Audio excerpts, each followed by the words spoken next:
And now California is even talking about charging people 10% for leaving the state. Like California, how much did you have to screw up? They have the best weather, the best beaches, and all of United, great restaurants, and yet people are going, I'll go to Texas where it's humid and there's no beaches. I'll go to Austin where there's no infrastructure and tons of traffic, just so I don't have to pay every dollar I make toward the government.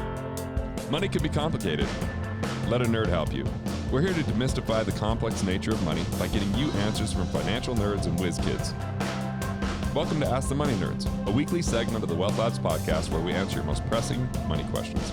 With the real estate market rising rapidly and supply issues, there's people that are renting but wondering, should you be renting or buying? Or there's people that are in a house, but they want to get a different one. Is now the right time to do this? And what's about to come? And what are the things to watch out for? That's the conversation that's really important to have right now. And I know we had a question that came in on this. What's up, Stoba? Hey, there's, I think this is a pretty viable conversation because I think not just where we live in Utah, but all over the country, the market is really competitive. Houses are going for, a lot more money than they were 2 years ago, a year ago. It's kind of crazy so because the demand supplies is are also expensive because you have manufacturing issues due to COVID. So there's a supply shortage, supply and demand, those costs go up. Right. Then you lower interest rates drastically. And we're in a world where people aren't buying as much based upon the purchase price. They're buying more based upon the payment. Yeah.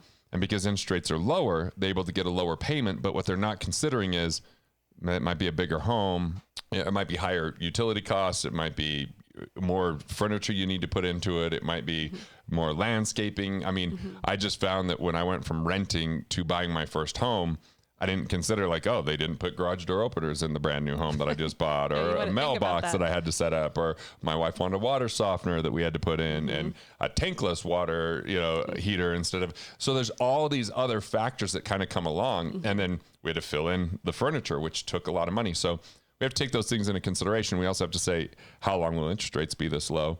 Yeah. And I know of people looking for homes right now where you have to bid over the asking price in order to get it and waive buyer rights and those kind of things. And is it really worth it? Well, I think first we have to look at, are you buying a home because you think it's an investment, or are you buying it because it's a lifestyle choice? And I don't really look at homes as investments. I look at them, they don't really cash flow. I'm not Airbnb-ing my property. It's simply a lifestyle choice. I would have been fine renting. My wife wasn't fine renting, and I love my wife, so we didn't rent, and so we have a home, and we're actually in the process of considering maybe selling that home and moving to a new home. And for me, I just think that people really have to understand, do they have 6 months of savings set up and have their liquidity in place? Because it's a crazy time right now, right? Yes, it's nice that you might be able to take advantage of low interest rates, but at the same time, you might be paying a much higher purchase price, which when interest rates change might lower the value of your home, because to get the same payment, people would have to pay less for the home. And if all of a sudden we have a better supply because, things start looking better, there's less COVID issues, we start getting a lot more lumber at better prices and all these kind of things. And right now, so I, it's a personal choice in the matter more than anything, but renting isn't, like a lot of people are told, oh, it's throwing away money. Well, I don't look at it that way, because when you buy, there's title costs, there's title insurance, there's now homeowners insurance that might be expensive than renter's insurance. And you now have to take care of things yourself if they break down and buy those kind of things. So it's been kind of this notion that it's an American dream to have a white house with a picket fence and it's, now you own it. Well, do you really own it? You own a loan. And a lot of people are financing their future work into eternity because it's so expensive and it's such a big part of their life. And we've got to a place that if you go where banks aren't financing homes, the homes are completely different in those countries than you find here in America. If you think about the 1950s home versus today's home, a lot of it's because low interest rates and financing and the availability of loans and even these types of programs from Fannie Mae and Freddie Mac for underprivileged people to be able to get into homes, which those could be great things. But at the same time, we've continued to increase our tastes, increase what we want in a home, increase what we think we need, and the Joneses and all this kind of stuff. And so I think get your financial house in order, find ways to become economically independent first, where you have enough cash flow to cover your basic expenses. And then if you do buy a home, make sure it's within a certain threshold. Like this is a low threshold, but it might not be viable for a lot of America.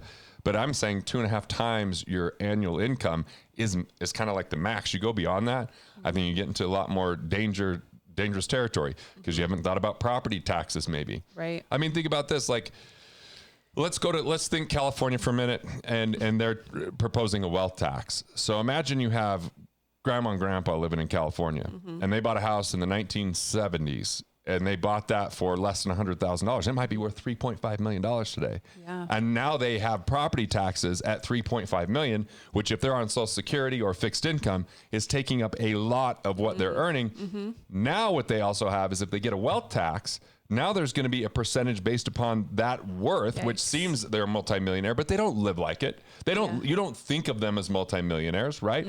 And now that's going to start being charged to them. That becomes a major issue.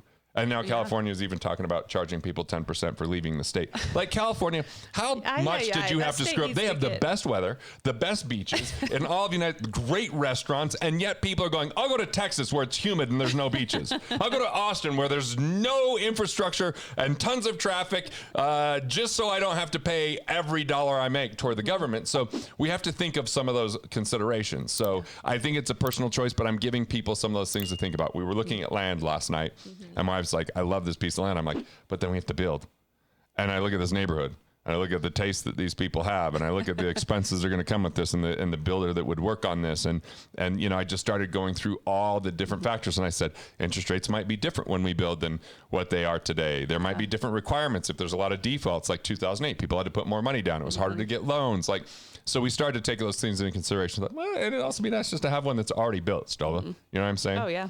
So that's a lot for people to think about and consider, but this is artificial due to artificially low interest rates and a pandemic that interrupted and disrupted the supply, and then also higher death rates in cities that were on top of each other, like Manhattan or certain areas in California. So people wanted to get out and move out into suburbia. So all of a sudden the prices skyrocketed because they had plenty of equity and appreciation. So like where we live in Utah, if a California moves here, like, this is a cheap house.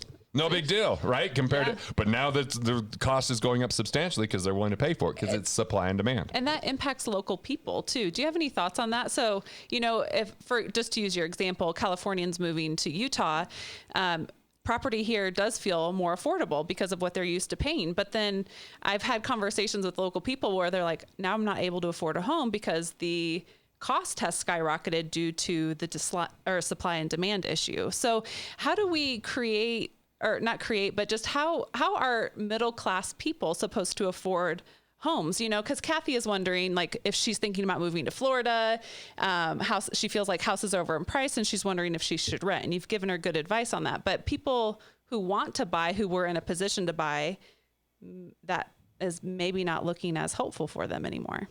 I mean, this is there's ebbs and flows. There's a time where San Diego, back before 2008, had a 9% affordability index. So just 9% of people could actually get approved for a loan to get an actual home. So you had a lot of investors buying and renting it out and speculating it was always going to go up. And then there was a big bubble. And lending creates major bubbles. When loans get cheap and money gets easy, like back in 2008, it was stated income loans. Just tell them what you make, even if you don't make it. I call it the stated lie loan. And there was, you know, and so we are still have a little bit of a better strict structure for people to get loans today than back then. But that strict structure is making it harder for other people to maybe go get homes. So they're having to redefine what that looks like. Maybe that looks like a condo or a townhome, or maybe that looks like living further out of the city, or those kind of things, which some people are actually preferring that. But we've seen, even where we're sitting now, major appreciation since I've owned this in the last few years. And I thought I was buying this at the top of the market, but I didn't know interest rates would dip again because of everything that happened.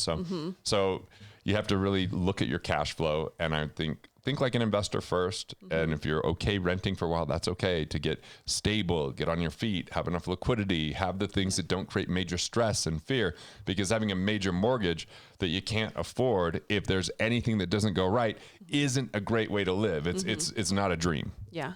And, you know, it is easy to get FOMO around this issue, like the fear of missing out on a great opportunity for interest rates, getting a property that you want. So I would just encourage people to utilize some of your advice, take it slow, assess their financial situation, their lifestyle, before they dive into purchasing a home that might not be within their lifestyle. We were looking at the land, and an offer came in while we were looking at the land. Yeah. And another family that knows the family selling the land was wanting to come and look at it too. And I was like, I'm not getting in a bidding war. Yeah. I don't, and so I had to use logic to override the emotion. And my wife was like, okay, I agree.